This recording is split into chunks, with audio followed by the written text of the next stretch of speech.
Hi guys, today we will be talking about elemental spellcasting. If you have ever written your own spells before, then this process might be a bit easier for you. If you haven't, we will be going through a step-by-step process on how you start from your idea to the finished spell that you can use.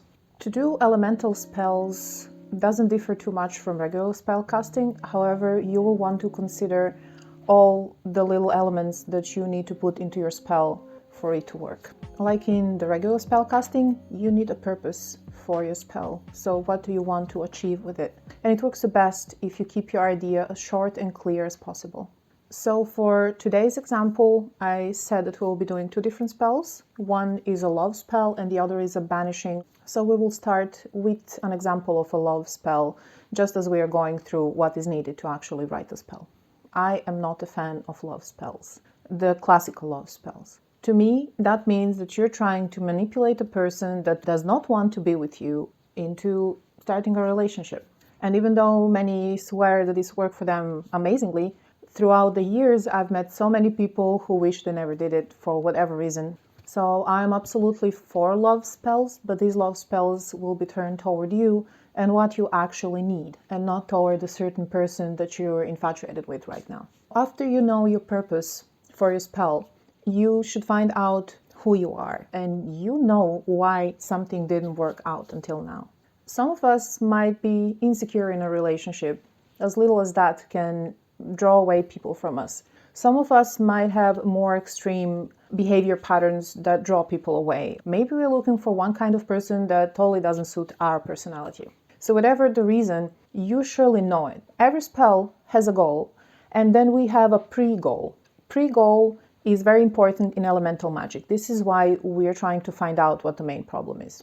Let's say we're insecure and scared to get into a relationship. It might be that we had a trauma in the past, either in the family or with another person, so we don't really trust people. Any type of fear and insecurity has to do with your water element, because water does connect to the fear. We have a main goal, which is working in the fire element to get the love spell working, but then we have a pre-goal, and in this case, if it's fear, we want to do something before the main goal to remove that fear or to strengthen our water element. So we have determined these two things to work on. So we have a fire element as the main, and we have the water element as our underlying cause why we can't find the right partner. We can determine what kind of person we're looking for. Are we looking for a person that is adventurous, that likes to go out a lot, that likes nature, that just likes people all together? We might be working additionally on the tree element. We might be looking for a person that is straightforward, that is affectionate. Then we might work again on the fire element also. Maybe we're looking for a person to settle with, somebody we want to start a family with. That would be earth element we would add to our spell. We might be looking for a partner that is more wise, that can also guide us, or that is a support to us and we're walking in the same direction in life. That would be metal element. Or we might be looking for a soulmate, just somebody that we click in everything, and that might be the water element. The division is not this clear and this simple, obviously, and we all want a partner that is maybe more adventurous and more affectionate, and we want family with them, and we want to have their guidance, and we also love to have their support and be their soulmate. It's all 5 elements. But let's say there is a specific quality in a person that you want, so we can add that one also to the spell. It doesn't really matter. You are going to write your own later if you choose to do so. So this spell will be divided into 2 parts. First part is to remove what is to be removed, and then the second part is the actual goal. Now, there is much more to a spell than just what we write down on the paper. We need to know how a spell is put together and what is all to be considered. First thing to pick is the time you want to cast your spell. Some spells depend on certain moon phases, if you believe so. Some people cast spells and it doesn't matter what time it is. Even time of the day might matter to some and not to the other people. If you're going to cast for the moon phases, if you cast on the full moon, it is something that requires maximum power from you, or something that is to just be accomplished right now in the near future, for example. If you're casting during the waning moon, then it is everything that you need to drive away from you. The new moon is there for divination, for protection, for the new starts. And the waxing moon is there for anything that you would like to draw toward yourself. So if you want to do a love spell and you care about the moon phases, then that would be a waxing moon. If you would like to do fully elemental spell, then you would possibly look to do the spell at the time when your element is the strongest. So if you're doing a love spell, which is connected to the fire element, this would be noon. If you are trying to do something else, like Banishing spell, which mostly uses water, for example, water element, then you would do it in the early evening and so on. The next step would be to pick your tools. If you're going to use the altar, what everything will be on there? Are you going to use the candles? Are you going to use your wand or athame or your chalice or anything that you are going to have in front of you? This is the time to pick. It is all right to have a full altar in front of you with everything that might mean to you, anything that is connected to love, for example. However, it is way easier to do a spell and to write a spell while you have the minimum amount of items in front of you, because it helps you focus better. Every tool that you use should have a purpose and not just sit on your altar because it's there all the time. And you might pick to not have any tools at all, which is also all right. Next thing to choose would be which ingredients you're going to use, which herbs, which other materials, maybe rocks in your spell. It is always good to use the minimal amount, as I said, but you would want to choose something that means something to you. So maybe you would like to use rose petals or lavender or maybe rose quartz, any type of salt or oil. This is all where you make that decision. The next step is energy raising. How are you going to start your spell? Are you going to open a circle? Are you going to focus on your altar or evoke somebody to help you? Maybe you're calling on your ancestors or a deity. So this is where you make that decision and how exactly you're going to do it. And there is a question I get asked a lot, and this is if you should or should not rhyme your spells. And this is really a preference of every single person. It's all up to you. A spell does not need to rhyme in order to work. I think that comes maybe mostly from Wicca and the way the spells were written in the 20th century when it all started to spread and all that, but I do not think that this is an essential thing. In my personal practice, the spells that work best for me are not the spells that sound like a poem and have 1,000 little additions that make it more pretty, but actually spells who come to the core of what you want to do. They don't have to be pretty. The words have to have power, however, for you, and they have to mean something to you. So let's talk about the anatomy of the actual spell. Which steps do you go through to write a good spell? The first question is, who do you address? You might write a spell to yourself, you might write to a deity, to an entity, to your ancestors. This might be confusing for the people who are beginning, but you really do not need to call on a deity to get a spell working. You can call on an element, the universe, whichever works best for you and whatever has the most meaning to you. You might even call to the person you're doing the spell for. In this case, it's ourselves, but it's your decision, obviously. I'm not going to set any rules here because this has to work for you. After that, we should define our pre-goal, which you already said. We might be afraid of a relationship for whatever reason, so we want to dissolve this fear and turn it into something else. In regular spellcasting, which is not elemental spellcasting, this step does not exist, obviously, so you can do it but don't have to do it. Then after that, we have the main goal. And this main goal has to hold some kind of petition, what we want to achieve, and this has to be spelled properly.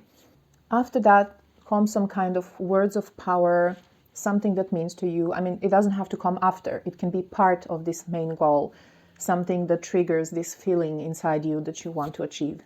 And an optional step would be to either prior to the spell or after create any type of symbol, of a talisman or a sigil that you will continue working on.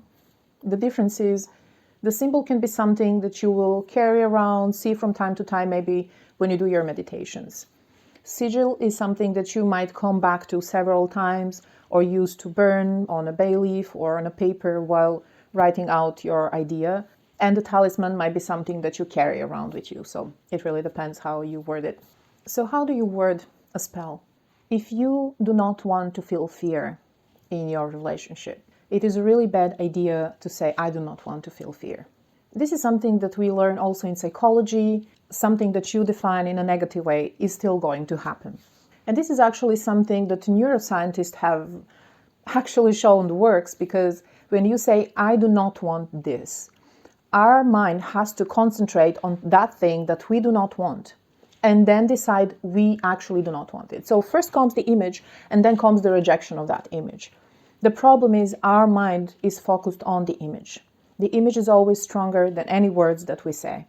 So we can say, I am done with this person, but in our head, we still see ourselves with this person in some kind of happy idea that we had or some kind of fantasy. And that fantasy and that image will be way stronger than us saying we don't want anything to do with this person. So this is why some spells might and might not work. Instead of saying, I do not want to fear anymore in my relationship, we should find out what comes instead of that fear. What is the thing that happens to us once we stop fearing? Are we more adventurous? Do we find ourselves being more outgoing, more affectionate toward a person? Do we finally tell somebody how we feel? So what is the thing that has been holding us back? Is it that somebody was lying to us or that we were lying to someone? So instead of saying, I do not want to fear anymore, we define it as, I want this to happen. I want to be more adventurous. I want to be more open with my partner, more honest.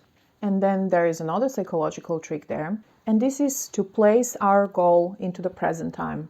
This is often used in different kinds of therapy, where in order to actually believe your goal, you have to make it as it's already happening or already has happened.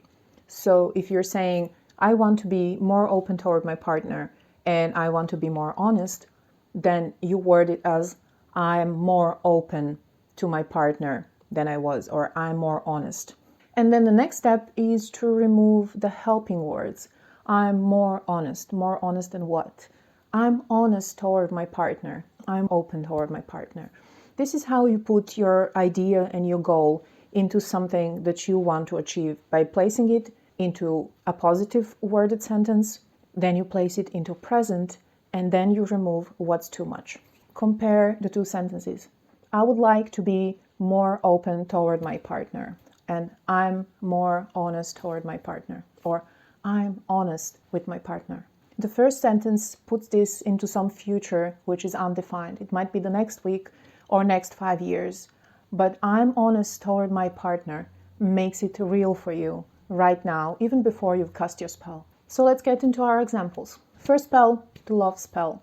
We would like to attract a person, and that person is an unknown person, somebody that at this point is the right person for us. I don't think that as humans we're wise enough to choose the right person out of a crowd.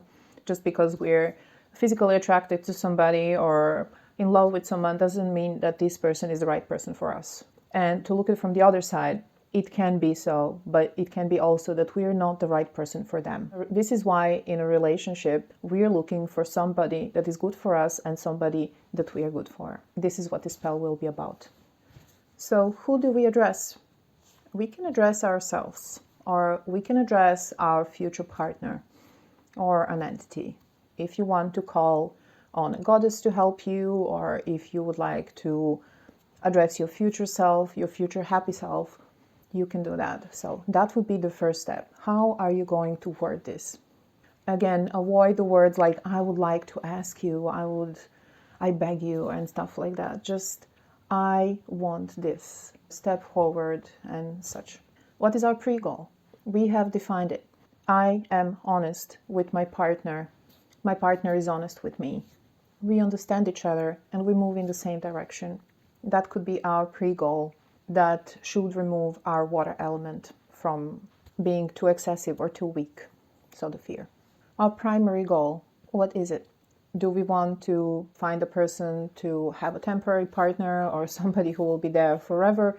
It depends. We change throughout life. Even if a relationship works out now, it might not work out in 5 years when we change and they change. So I will leave out the word forever from a spell because it brings in a big disappointment. However, this is where you defined. We live together in harmony, in love. We have a bountiful life. In our main goal, we want to include also who we are, either as just a mental image or just something that will place us where we are not right now. So how are we as a person? On this, it depends who we're attracting.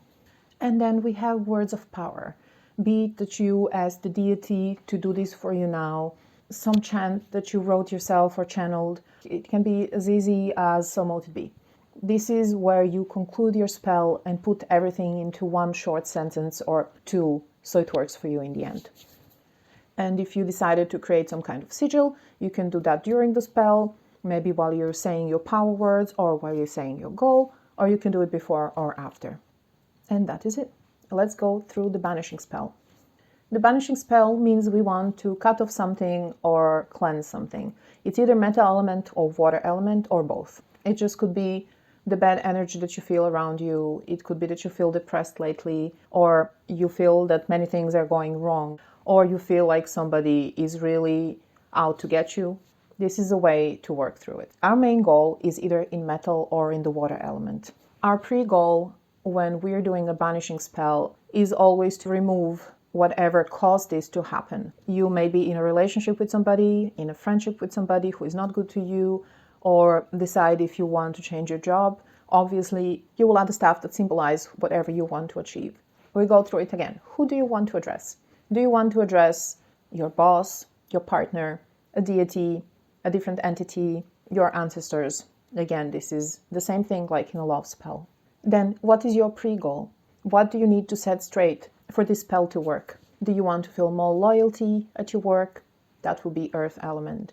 Do you want to be different, to change, to be more productive? This might be fire element, for example, or even water element, depending if you want to work more explosively or if you want to work more hard with more stamina over the course of time.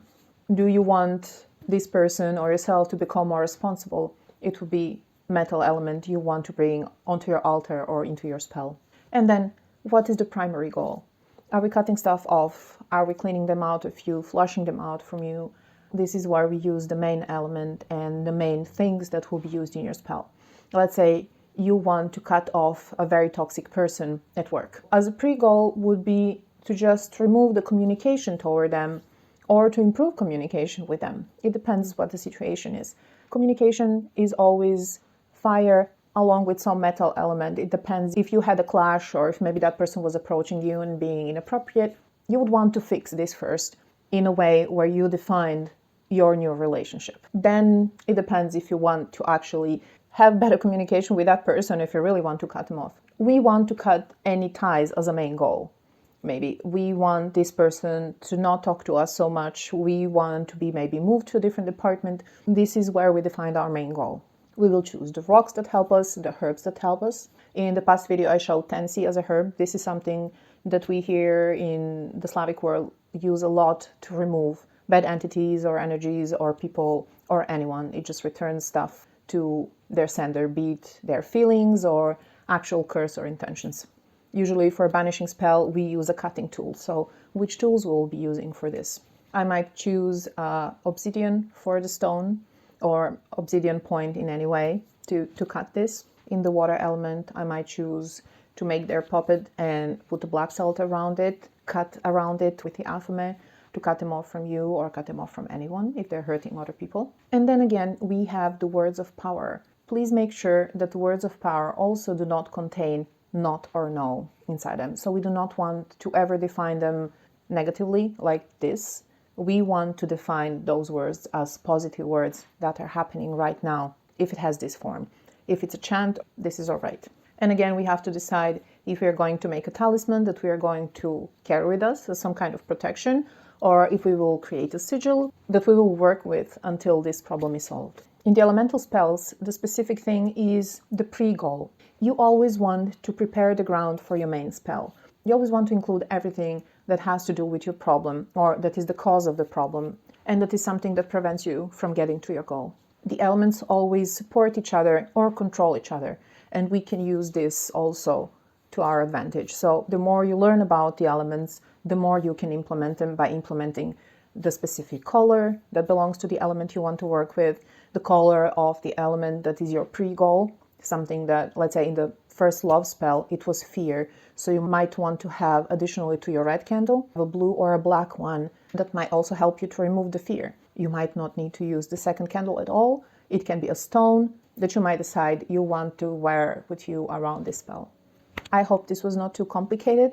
Obviously, you cannot explain how to write a spell for every possible cause in a single video. There are people who wrote books about this. But since we started working with the different elements, this is a very important part because elements are very powerful and you can use them and use the associations you have with them and the images you create around your elements to actually implement into your spell work. And I found that these spells that I write myself and that I write in this manner work very well. Maybe some other spells that I tried before just didn't work because they didn't mean anything to me or the words were wrong. It is always nicer if you write your own. If there is any questions you would like to ask, please comment down below. I'll be glad to answer them. Also, if you have time, please check out my store link up there. We have many new things in the store and maybe you like something. Thank you all for being here and please subscribe if you like the channel.